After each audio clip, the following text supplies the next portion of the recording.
Welcome to GS with Kalam. This is my new channel and I have uploaded 2 videos in this channel. जैसा कि आपको मालूम है कि इस चैनल में हम प्राचीन इतिहास पढ़ रहे हैं जो यूपीएससी के लिहाज से महत्वपूर्ण है।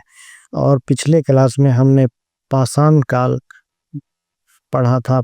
पाषाण काल के कब के कालखंड हैं और इनके बहुत महत्वपूर्ण साक्ष्य भारत में कहाँ-कहाँ से मिले हैं और इनकी क्या-क्या विशेषताएं हैं, इनका हमने विस्तृत अध्ययन किया। तो आज हम शुरू करते हैं ताम्र पाषाण काल।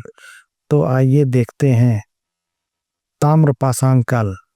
जैसा कि शब्द से ही पता चलता है कि ताम्र पाषाण काल में ताम्र पाषाण 2 शब्दों के मेल से बना है, ताम्र प्लस पाषाण। यहाँ ताम्र का अर्थ है तांबे की धातु से, पाषाण का अर्थ है पत्थर से है। तो भारत में मानव समुदाय ने सबसे पहले धातु के रूप में तांबे का प्रयोग शुरू किया। तांबे के प्रयोग की शुरुआत के साथ ही यह ताम्र पाषाण काल कहलाया। तांबे का प्रयोग ही इसे पाषाण काल से अलग करता है।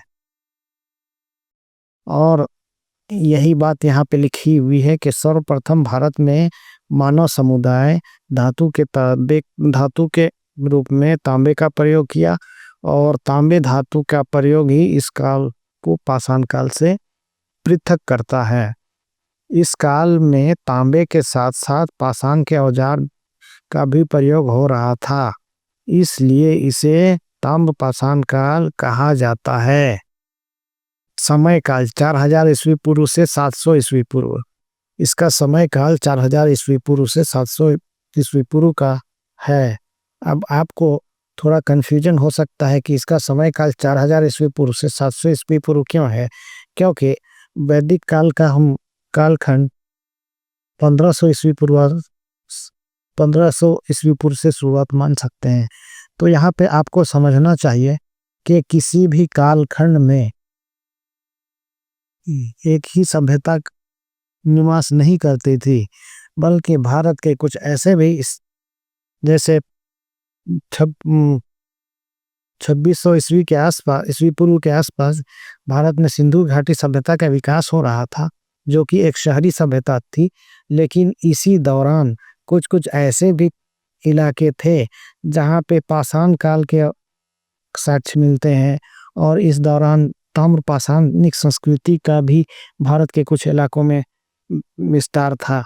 इस तरह से हम कुल मिला जुला के 4000 ईस्वी पूर्व से 700 ईस्वी पूर्व के काल को हम ताम्र पाषाण काल कहते हैं।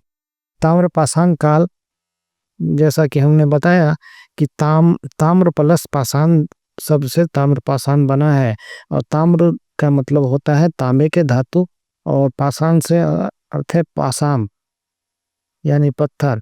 ताम्र पाषाण काल में तांबे के धातु का प्रयोग भी औजार बनाने और बर्तन बनाने में होता था और पाषाण का भी प्रयोग उपकरण बनाने में होता था। इस कारण से हम इसे ताम्र पाषाण काल कहते हैं।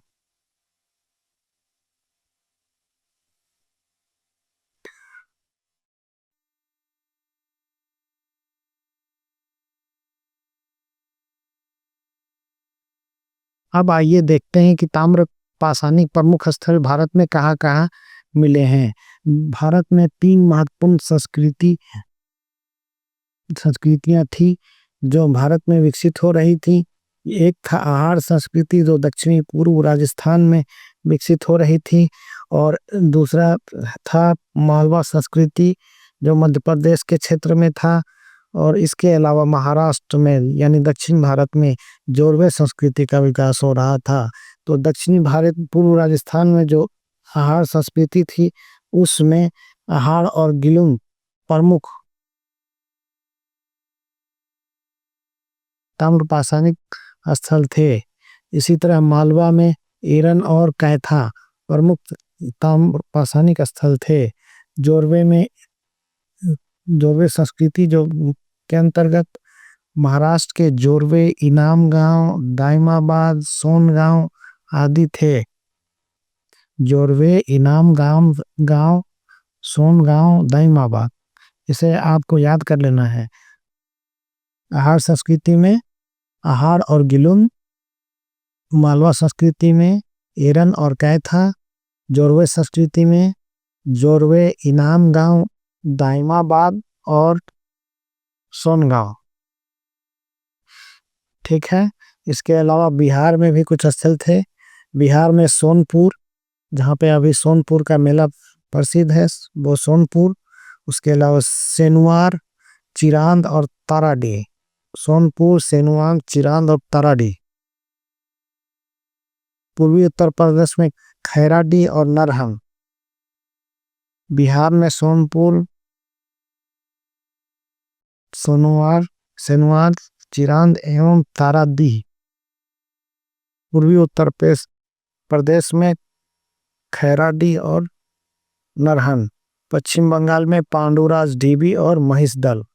पांडुराज ढीबी और महिषदल पश्चिम बंगाल में कौन से थे? पांडुराज ढीबी और महिषदल। पूर्वी उत्तर प्रदेश में खैराडी और नरहन। बिहार में सोनपुर, सेनुआर, चिरांद और ताराडी।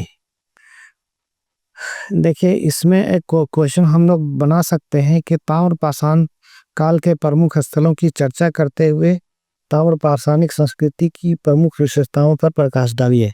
तो हमें ताम्रपाषाण काल के प्रमुख स्थलों की चर्चा कर दी है, जिसमें आपको दक्षिण पूर्व राजस्थान में बताना होगा आहार संस्कृति, मालवा जो कि मध्य प्रदेश में है, वहाँ पे मालवा संस्कृति, और दक्षिण भारत में महाराष्ट्र के क्षेत्र में जोरवे संस्कृति।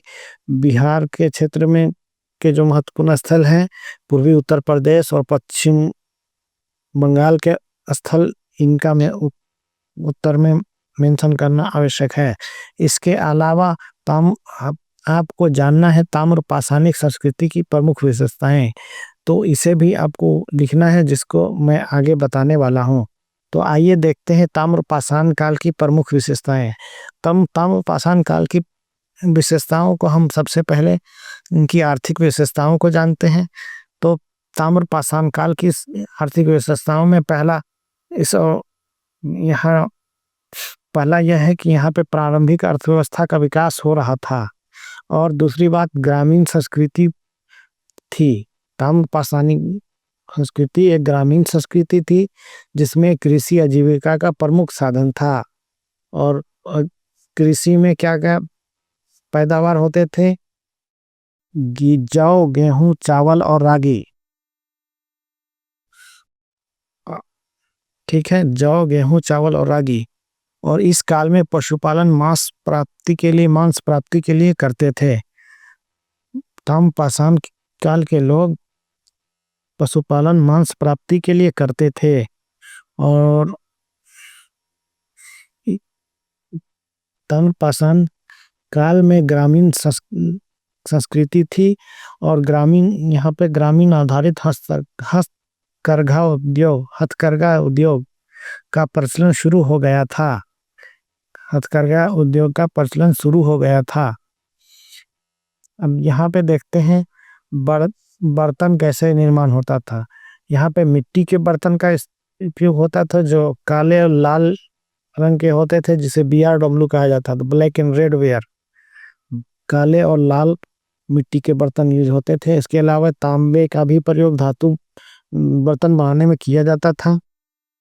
यानी बर्तन मुख्यतः दो प्रकार के थे, मिट्टी और तांबे के। और मिट्टी के बर्तन में BRW प्रमुख थे। BRW का मतलब हुआ ब्लैक एंड रेड वेयर, यानी काले और लाल मृद भांड, यानी मिट्टी के बर्तन। मूर्ति निर्माण, धार्मिक आस्था के परिणाम स्वरूप मूर्ति निर्माण का कार्य शुरू हुआ। ताम्रपाषाण काल में मूर्ति निर्माण की शुरुआत हुई। धातु शोधन उद्योग, ताम्रपाषाण काल में तांबे का शोधन किया जाता था। इससे धातु शोधन उद्योग का विकास हुआ। अब आइए जानते हैं सामाजिक विशेषताएं। ताम्रपाषाण काल एक ग्रामीण संस्कृति थी। लोग कच्ची मिट्टी और घास फूस से बने घरों में रहते थे। लोग कहाँ रहते थे? कच्ची मिट्टी और घास फूस से बने घरों में। घर का आकार आयताकार और गोलाकार होता था। कहीं कहीं आयताकार भी मिलता है और कहीं कहीं गोलाकार भी मिलता है। कुछ घर कच्ची ईंटों से भी कुछ ईंटों से भी बने थे। यानी मिट्टी के घर मिलते थे, घास फूस के घर मिलते थे, उसके साथ साथ कुछ घर कच्चे ईंटों से भी बने थे। समाज के आजीविका का मुख्य साधन क्या था? कृषि और पशुपालन था। धातु शोधन उद्योग भी थे और हथकरघा उद्योग भी था, लेकिन आजीविका का मुख्य साधन क्या था? कृषि और पशुपालन। धार्मिक विशेषताएं। द- यहाँ के लोग मृत व्यक्ति को कब्र में पालतू पशु के साथ दफनाते थे। मृत व्यक्ति को उनके दैनिक उपभोग की वस्तुओं के साथ भी दफनाया जाता था। यानी मृत व्यक्ति को दफनाया जाता था तो उनके साथ पशु को पालतू पशु को दफना देते थे और उस ये मृत व्यक्ति के दैनिक उपभोग की वस्तुओं को भी साथ में दफना देते थे। मृत क्योंकि उनको विश्वास था कि मृत व्यक्ति उन दैनिक उपयोग की वस्तुओं का उपयोग करेगा। मृत व्यक्ति को उनके घरों के आंगन में दफनाया जाता था। इस काल में वृषभ मूर्ति और मातृ देवी की मूर्ति की प्राप्ति हुई है। वृषभ मूर्ति और मातृ देवी की मूर्ति।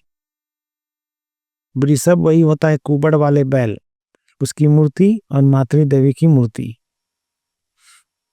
मिली है।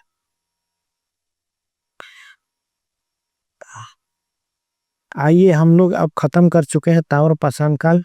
अब आप हम लोग देखते हैं सिंधु घाटी सभ्यता या हड़प्पा सभ्यता।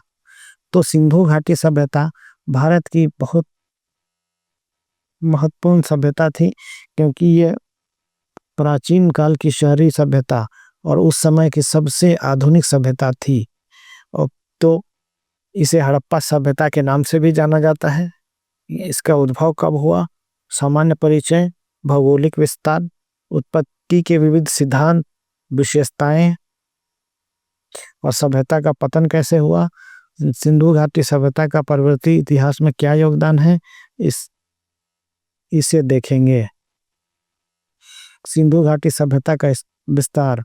सिंधु घाटी सभ्यता का विस्तार आज के भारत के भारत के साथ साथ पाकिस्तान, अफगानिस्तान, बांग्लादेश और नेपाल के बृहद क्षेत्र में था।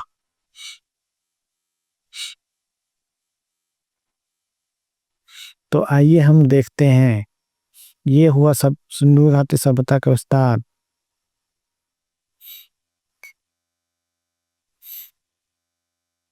सिंधु घाटी सभ्यता की खोज 1920-22 में दो महत्वपूर्ण स्थानों पर खुदाई के दौरान हुई थी। ये स्थान थे रावी नदी के किनारे बसा हड़प्पा और सिंधु घाट नदी के किनारे बसा मोहनजोदड़ो। पहले स्थान की खुदाई यानी हड़प्पा की खुदाई D.R. साहनी द्वारा, और दूसरे स्थान यानी मोहनजोदड़ो जो सिंधु नदी के किनारे बसा था, उसकी खुदाई R.D. बनर्जी ने की। पुरातात्विक खोजों के आधार पर हड़प्पा की सभ्यता को 2600 ईस्वी से 1900 ईसा पूर्व के कालखंड के बीच माना गया है और ये विश्व की प्राचीन सभ्यताओं में से एक है। इस सभ्यता का विकास सिंधु नदी और उसकी सहायक नदियों के आसपास में हुआ, अतः यह सप्त संदोप प्रदेश में बसी एक नदी घाटी सभ्यता थी।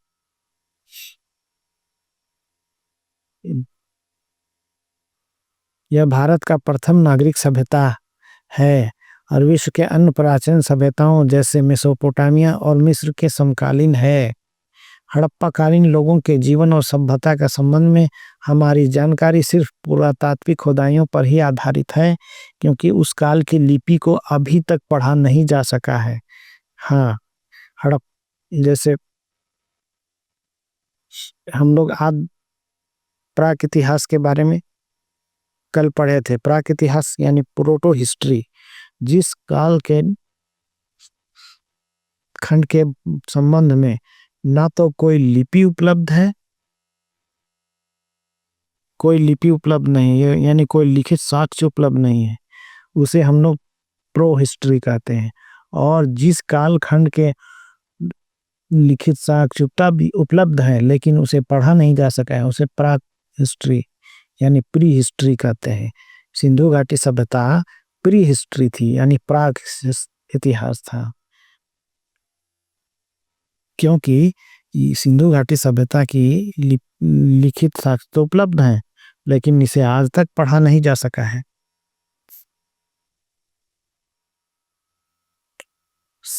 पुरातात्विक अवशेषों से पता चलता है कि इस सभ्यता का विस्तार सिंधु नदी और उसकी सहायक नदियों के बाहर भी सुदूर क्षेत्र तक था। अतः इस सभ्यता को हड़प्पा सभ्यता के नाम से जाना जाता है, क्योंकि सबसे पहले खुदाई में सिंधु घाटी सभ्यता के सबसे पहले खुदाई हड़प्पा सभ्यता हड़प्पा की हुई थी, इसलिए आरंभिक शहर हड़प्पा के नाम पे इस सभ्यता को हड़प्पा सभ्यता के नाम से भी जाना जाता है। सिंधु घाटी सभ्यता का सामान्य परिचय देखते हैं।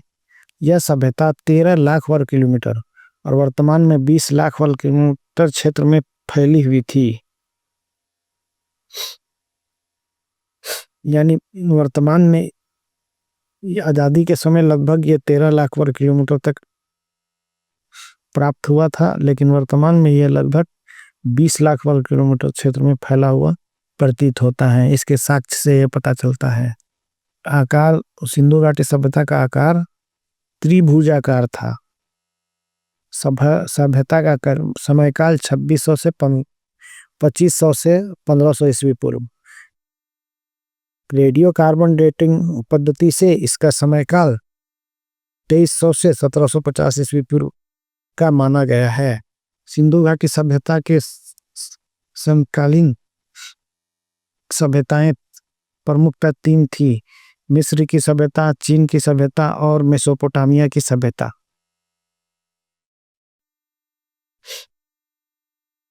इस काल में घरेलू परिदृश्य। इस सभ्यता की शहरी आबादी के अतिरिक्त यहाँ अनेक ऐसे स्थल थे जहाँ पर पाषाण युग के शिकार संग्रहकर्ता या घुमंतू चरवाहों वाले निम्न काल के समुदाय के लोग भी साथ साथ रहते थे। अच्छा, सिंधु घाटी सभ्यता में शहरी आबादी तो निवास करती थी, लेकिन इसी कालखंड में नवपाषाण काल के लोग भी निवास करते थे, ताम्रपाषाण काल के लोग भी निवास करते थे, आदि इतिहास काल के लोग भी निवास करते थे। इसीलिए तो ताम्रपाषाण काल का कालखंड 4000 ईस्वी पूर्व से 7000 ईस्वी पूर्व माना गया है। यानी ये सभी सब सभ्यता के लोग एक ही कालखंड में निवासरत थे, लेकिन अलग अलग क्षेत्रों में। जहाँ सब एक तरह शहरी सभ्यता थी, सिंधु घाटी सभ्यता के लोग शहरी जीवन यापन करते थे, वहीं पाषाण काल के लोग शिकारी संग्रहकर्ता थे और घुमंतू चरवाहे वाली जिंदगी भी गुजारते थे। सिंधु घाटी सभ्यता की लिपि ब्रेस्टोफोडन थी, यानी सिंधु घाटी सभ्यता की लिपि हमें मिली है जिसे हम लोग ब्रेस्टोफोडन कहते हैं, यानी भाव चित्रात्मक लिपि। यानी चित्र के माध्यम से अपने भाव को व्यक्त किया जाता था। इंग्लिश में इसे कहते हैं ब्रेस्टोफोडन लिपि। इस ब्रेस्टोफोडन लिपि जो थी दाएं से बाएं लिखी जाती थी, फिर बाएं से दाएं लिखी जाती थी। सिंधु घाटी सभ्यता का भौगोलिक विस्तार। सिंधु घाटी सभ्यता का भौगोलिक विस्तार एक बड़े क्षेत्र में था, क्योंकि यह 20 लाख वर्ग किलोमीटर क्षेत्र में फैला हुआ है। तो लेकिन इसका उत्तरी क्षेत्र जो था था मांडा, यानी जम्मू कश्मीर में मांडा अवस्थित है, और इसका दक्षिणी क्षेत्र जो था दायमाबाद महाराष्ट्र में है। और इसका उत्तरी भाग आलमगीरपुर, ये मेरठ उत्तर प्रदेश में पड़ता है। और इसका पश्चिमी सीमा सूतका गेंडोर में है, जो बलूचिस्तान में पड़ता है, बलूचिस्तान पाकिस्तान में। तो यहाँ पे चित्र के माध्यम से देख लीजिए, मांडा जम्मू कश्मीर में हड़प्पा सभ्यता का उत्तरी सीमा निर्धारित करती है, दाइमाबाद महाराष्ट्र में इसका दक्षिणी सीमा निर्धारित करती है, और आलमगीरपुर मेरठ उत्तर प्रदेश में इसकी पूर्वी सीमा निर्धारित करती है, और सूतका गेंडोर जो कि बलूचिस्तान पाकिस्तान में है, जो इसकी पश्चिमी सीमा का निर्धारण करती है। आगे हम इसकी प्रमुख स्थल और उनकी विशेषताओं को अध्ययन करेंगे। तो आज का वीडियो यहीं पे समाप्त करते हैं। धन्यवाद।